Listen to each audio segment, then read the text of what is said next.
আসসালামু আলাইকুম প্রিয় দর্শক বন্ধুরা, আপনারা সকলে কেমন আছেন? আশা করি সকলে আলহামদুলিল্লাহ ভালো আছেন। আমিও ভালো আছি। দর্শক বন্ধুরা, আমি আজকে সকাল সকাল এসেছি চর ভরাটে কাজ করার জন্য। দর্শক বন্ধুরা দেখতেছেন আমার বাবা, আমি এই চাষ করা জায়গাটার মধ্যে পিএসের বিচি রোপণ করেছি।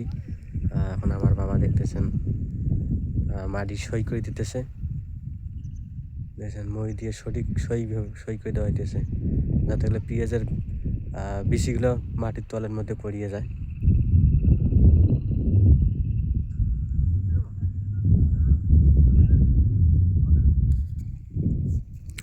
অনেক মানুষ সকাল সকাল কাজ করার জন্য এসেছে। দর্শক বন্ধুরা, আপনারা দূরে দেখতে পাইতেছেন অনেক মানুষ এসেছে কাজ করার জন্য সকাল সকাল। আজকে যে ঠান্ডা, যে কুয়াশা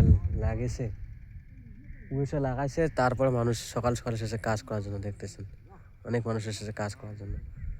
দেখতেছেন অনেকে তামাক ক্ষেত লাগাইছে। এগুলো তামাক ক্ষেত লাগানো হয়েছে। এই জমিগুলো দিয়ে আমি আপনাদেরকে দেখাইছি। এই জমিগুলো কিন্তু কিছুদিন আগে পানি দিয়ে ভরপুর ছিল। পানি যখন শুকিয়ে গিয়েছে, শুকিয়ে যাওয়ার পর মানুষ এগুলোতে আবাদ ধরেছে, বিভিন্ন রকমের আবাদ। দেখতেছেন বন্ধুরা, এখানে তামাক লাগানো হয়েছে। আপনাদের একটু দেখাই, এখানে তামাক লাগানো হয়েছে। এখানে ফির দেখতেছেন আপনার, এখানে গম লাগানো হয়েছে। এখানে গম খাত লাগানো হয়েছে। দর্শক বন্ধু এখন দেখতে পাচ্ছেন এখানে গম খাত লাগানো হয়েছে। এগুলাতে সেই সুন্দর গম হবে।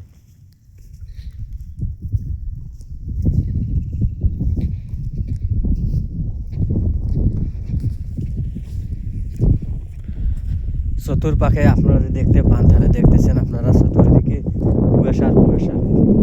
চর এলাকার মানুষ খুবই পরিশ্রম করতে ভালোবাসে। দেখতেছেন দর্শক বন্ধুরা, এখানে তামাক ক্ষেত লাগানো হয়েছে। এখানে দেখতেছেন ভেঙে যাইতেছে তামাক ক্ষেত, এখানে ভেঙে যাইতেছে। এখানে পানির স্রোত এসে এখানে ভেঙে যাইতেছে। দেখতেছেন এখানে আরো অনেকগুলো সিন দেওয়া হয়েছে, ঘোষ কাটা হয়েছে। এগুলো আমরা বলি, উত্তরবঙ্গের লোক বলে এগুলো ঘোষ। এগুলো ঘোষ কাটা হয়েছে, তামাক গাড়বে, কিন্তু এখানে ভেঙে যাইতেছে। আর এখানে তামাক গাড়া হবে না। দেখতেছেন এখানে আর তামাক গাড়া হবে না। অনেক লোক এসেছে, দূর দূরান্ত সেই লোক এসেছে এখানে কাজ করার জন্য। দেখছেন চতুর্দিকে, আপনাদেরকে যদি দেখায়, চতুর্দিকে কুয়াশা আর মানুষ দুই একটা করে আসতে এসেছে, এবং অলরেডি অনেক মানুষ এসে গেছে।